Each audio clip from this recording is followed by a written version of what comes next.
I evo nas opet u Ulcinju, u Crnoj Gori. Ideja za danas je da istražimo nešto što na prvi pogled izgleda kao mirna uvala, ali krije mnogo više. Upućujem se prema Valdanosu, mestu udaljenom svega 5-6 km od centra Ulcinja. Put vodi kroz guste borove i maslinjake koji su ovde stotinama godina. Ovaj isti put su nekada koristili stari maslinari kad su nosili ulje do Ulcinja, a kasnije i vojska Jugoslavije, kad je Valdanos bio vojna zona i kamp.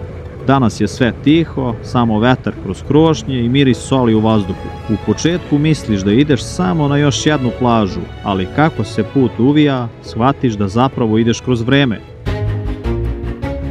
Pred nama je uvala kojom su nekada tutnjala jedra, a sada samo galebovi i poneki motor. Posle par krivina, pogled se otvara, a u daljini se nazire nešto dole. Skroz sakrivena od glavnog puta leži uvala. Sad mi je jasno zašto svi koji znaju za Valdanos kažu da ima neku svoju tišinu. I evo nas, konačno smo stigli.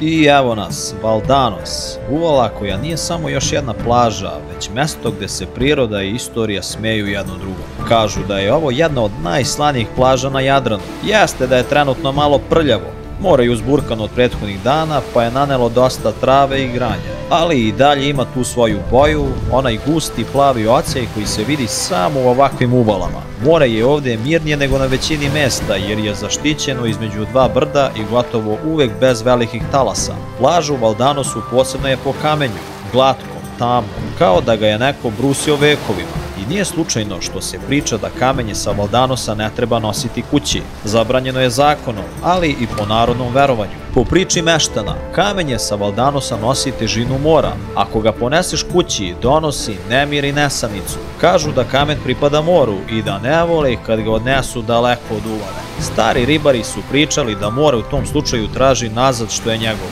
Bilo kroz loše vreme, bilo kroz to da se kamen sam vrati talasima, jer ga ljudi često bace natrag posle nekog vremena. Najbolje je samo sesti, pustiti da te talasi uspavaju i gledati kako se svjetlo igra po kamenju. Svaki kao da ima neku svoju priču. Ali da ne bude da je sve ovde mir i tišina, Valdanos ima i svoju mračniju, uzbudljiviju stranu. Još u srednjem veku ovo je bilo poznato kao skrovište za piratske brodove. Zamisli to, noć, more mirno, a u uvali brodovi bez svetla, skriveni od pogleda. Kažu da su se ovde popravljali, punili zalihe i nestajali čim bi svanulo. Navodno ispod talasa i danas leže stare olupine, od rimskih galija do drvenih trgovačkih brodova iz kasnih vekova. Nikad niko nije potvrdio, ali legenda i dalje kruži. I kad sediš na obali i slušaš talase, imaš osjećaj kao da negde ispod još uvek škripi neki brod koji odavno ne plovi. Obilazim staze koje su videle osvajače, piratska skrovišta, državu kojoj više ne pripadaju. Priča je teža nego što izgledaju turističke razglednice.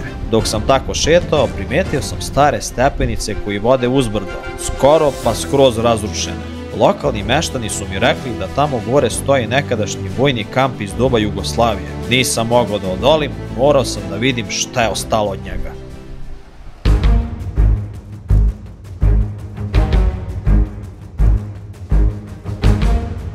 I evo nas, stižemo do ostatka kampa iz vremena stare Jugoslavije. U 1980-im planirano je da uvala postane luksuzni rezort za vojsku, vile, kamp kućice, sve, ali stvari nisu išle kako su zamislili. Zemlje su oduzete lokalnim stanovnicima više puta tokom 20. veka, tako da umesto punog života danas vidimo napuštene zgrade, ćutanje, drveće koje probija kroz beton. U sledećem videu ću detaljno pokazati ceo ovaj kamp od zgrade restorana sa spiralnim stepenicama koja je vodila ka vodi pa do zaraslih parcela. Dok vozim ovim koridorima napuštenog kampa osjećam, ovo je mesto koje je imalo velike ambicije, ali istorija je odlučila drugačije i mislim se koliko je još ovakvih mesta gde je obećanje bilo veliko, a ostala samo tišina.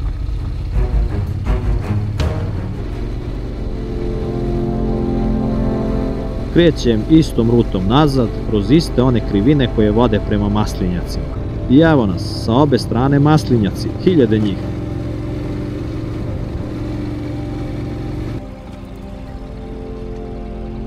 Boga mi, veliki broj maslinjaka sa obe strane, hiljade njih. Kažu da ovde raste oko 18.000 stabala, a mnoge masline su stare preko 1000 godina. Neki su toliko stare da ih zovu čuvaricama uvale. Jedna od najpoznatijih, pričaju lokalci, rodila je još dok su Rimljani prolazili ovim krajem. I dan danas daje plod. Ove masline nisu posećene za profit, već za vreme. Svaka generacija ih je samo čuvala da ih preda sledećoj. U povratku iz Valdanosa, kad vidiš ove krošnje kako se spuštaju do mora, shvatiš da nisu samo drveće. To su svedoci, videli su gusare, vojsku, turiste, prazne kampove i ponovo mir. Tu se priroda i istorija dogovaraju u tišini, bez reči. I dok sunce pada, vraćam se polako nazad. Hvala što ste bili uz ovaj put od Ulcinja kroz Maslinjake do Valdanosa. Ako vam se svidela ova vožnja, ova istorija i ova priroda, kliknite like, podelite video i subscribe za sledeći video. Biće detaljni istraživački video o kampu i svim skrivenim kućicama ove uvale. Vidimo se na sledećoj destinaciji.